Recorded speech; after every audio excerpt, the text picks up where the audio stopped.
नमस्कार दोस्तों। आज के वीडियो में हम बात करने वाले हैं डॉक्सीसाइक्लिन कैप्सूल के बारे में। आज हम जानेंगे कि ये कैप्सूल कौन सी कैटेगरी की दवा है, इसके कौन कौन से पॉपुलर ब्रांड नेम मार्केट में आते हैं, इस कैप्सूल का उपयोग कहाँ कहाँ किया जाता है, इसके क्या क्या साइड इफ़ेक्ट है, इस कैप्सूल को कितनी मात्रा में और कब लेना चाहिए और इसे लेते समय क्या क्या सावधानियाँ रखनी चाहिए। तो चलिए बिना किसी देरी के शुरू करते हैं आज का वीडियो। मैं हूं आपका दोस्त फार्मासिस्ट आरपी और आप देख रहे हैं आपका अपना YouTube channel medicine info. Doxycycline एक ब्रॉड स्पेक्ट्रम एंटीबायोटिक है जो कि टेट्रासाइक्लिन ग्रुप की दवा है। ये दवा माइक्रोब्स, बैक्टीरिया व पैरासाइट्स के संक्रमण को खत्म करने में काम आती है। डॉक्सीसाइक्लिन बैक्टीरिया के प्रोटीन संश्लेषण को रोक देती है, जिससे बैक्टीरिया की ग्रोथ खत्म हो जाती है। ये दवा मार्केट में doxycycline tablet, doxycycline capsule, doxycycline syrup वे डॉक्सीसाइक्लिन इंजेक्शन के फॉर्म में अवेलेबल है। लेकिन इस वीडियो में हम डॉक्सीसाइक्लिन टैबलेट व डॉक्सीसाइक्लिन कैप्सूल के बारे में ही बात करेंगे। अगर हम डॉक्सीसाइक्लिन कैप्सूल की स्ट्रेंथ के बारे में बात करें तो ये दवा मार्केट में 50 मिलीग्राम, 100 मिलीग्राम तथा 200 मिलीग्राम की अलग अलग स्ट्रेंथ में अवेलेबल है। कई बार डॉक्सीसाइक्लिन टैबलेट व कैप्सूल लैक्टिक एसिड के कॉम्बिनेशन में भी मार्केट में मिल जाता है। इसका मुख्य कारण है कि जब भी व्यक्ति डॉक्सीसाइक्लिन जैसी ब्रॉड स्पेक्ट्रम एंटीबायोटिक का यूज करता है तब हमारे शरीर के गट यानी कि इंटेस्टाइन में मौजूद अच्छे बैक्टीरिया भी खत्म हो जाते हैं, जिससे मरीज को दस्त की शिकायत होने लगती है। तो उस समय लैक्टिक एसिड बैसिलस के कॉम्बिनेशन में लेने से दस्त को प्रिवेंट करने में मदद मिलती है।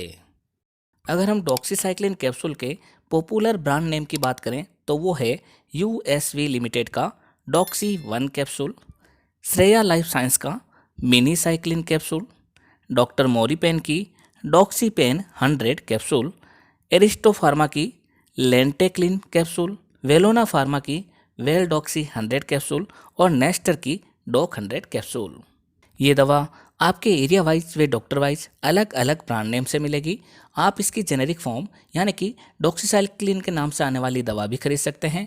जेनेरिक फॉर्म भी उतनी ही इफेक्टिव रहती है जितनी कि ब्रांडेड फॉर्म।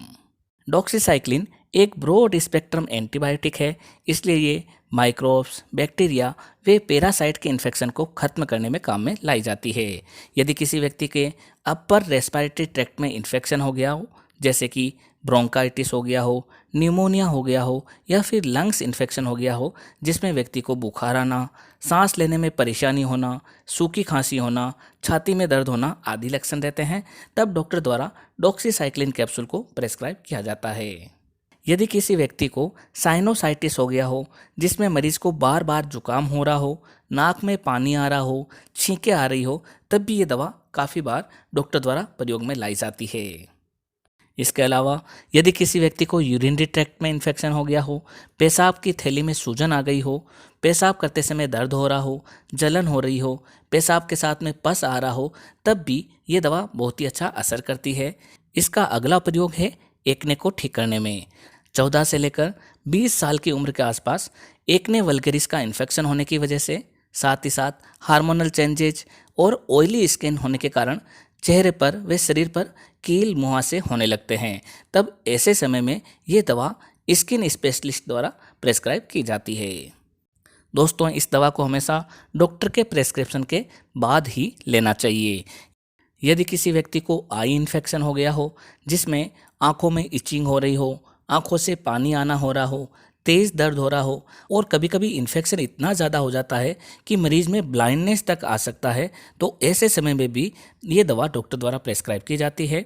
इस दवा का प्रयोग डॉक्टर द्वारा सेक्सुअल ट्रांसमिटेड डिजीज यानी कि एसटीडी में भी किया जाता है, जैसे कि गोनोरिया, सिफिलिस, क्लेमाइडिया आदि। इसमें महिलाओं में वाइट डिस्चार्ज होने लगता है और पुरुषों के जननांगों में सूजन आना, इचिंग होना और दाने हो जाना आदि रहता है। तब ऐसी कंडीशन में भी डॉक्टर द्वारा ये दवा प्रेस्क्राइब की जाती है। इसके अलावा इसका प्रयोग एलिफेंटासिस यानी कि हाथी पाँव में, क्लोरोक्विन रेजिस्टेंट मलेरिया में और सेल्यूलाइटिस जिसके अंदर शरीर में स्किन के अंदर सूजन आने लगती है, तब भी किया जाता है। अगर हम डॉक्सीसाइक्लिन कैप्सूल की डोज के बारे में बात करें तो सामान्यतः इस कैप्सूल को सुबह शाम यानी कि दिन में 2 बार खाना खाने के बाद डॉक्टर द्वारा प्रेस्क्राइब किया जाता है। इस दवा को अलग अलग बीमारियों में अलग अलग डोज के रूप में दिया जाता है। इसे 7 दिन से लेकर 15 दिन या फिर 30 दिन तक भी प्रेस्क्राइब किया जा सकता है। इस दवा का प्रयोग करते समय पानी का बहुत ही अधिक सेवन करना चाहिए। साथ ही साथ इस दवा को कभी भी प्रेग्नेंट वुमेन को नहीं लेना चाहिए और ब्रेस्ट फीडिंग मदर को भी डॉक्टर से सलाह लेने के बाद ही लेना चाहिए। इसके अलावा दोस्तों, ये डॉक्सीसाइक्लिन कैप्सूल काफ़ी दवाओं के साथ में ड्रग इंटरेक्शन करता है, जैसे कि इसे कभी भी डेयरी प्रोडक्ट, मिल्क, दही इनके साथ में नहीं लेना चाहिए। साथ ही साथ calcium supplement, iron supplement, antacid preparation, laxative जिसके अंदर मैग्नीशियम आयन प्रेजेंट हो आदि के साथ में भी प्रयोग नहीं करना चाहिए, क्योंकि ये टेट्रासाइक्लिन ग्रुप की दवा है जो कैल्शियम और मैग्नीशियम आयंस के साथ में मिलकर चिलेटिंग कंपाउंड बना सकती है, जिसके कारण इस दवा का असर खत्म हो जाता है। अगर कैल्शियम व मैग्नीशियम प्रिपरेशन को लेना अति आवश्यक है तो हमेशा इन दोनों के बीच में 2 से 4 घंटे का गैप रखना ज़रूरी है। अगर हम डॉक्सीसाइक्लिन कैप्सूल के साइड इफ़ेक्ट की बात करें तो इसकी वजह से मरीज के अंदर nausea, vomiting, abdominal pain, diarrhoea यानी कि दस्त होना, टेट्रासाइक्लिन ग्रुप की दवा होने के कारण टीथ का डिसकलरेशन होना यानी दांतों का पीलापन होना, जॉइंट पेन होना और हेडेक होना आदि रह सकता है। ये वाले साइड इफ़ेक्ट या इसके अलावा और भी कोई साइड इफ़ेक्ट लगे तो तुरंत इस दवा को बंद कर अपने डॉक्टर की सलाह लेनी चाहिए। तो दोस्तों, ये थी जानकारी डॉक्सीसाइक्लिन कैप्सूल के बारे में। जब भी कोई दवा लें तो अपने डॉक्टर की सलाह से ही लें। इसी तरीके के वीडियो देखने के लिए हमारे चैनल को सब्सक्राइब कर बेल आइकन अवश्य दबाएं, जिससे नई नई जानकारी आपको सही समय पर मिल सके। एक बार फिर मिलते हैं एक नई दवा की जानकारी लेकर एक नए वीडियो के साथ। तब तक के लिए धन्यवाद।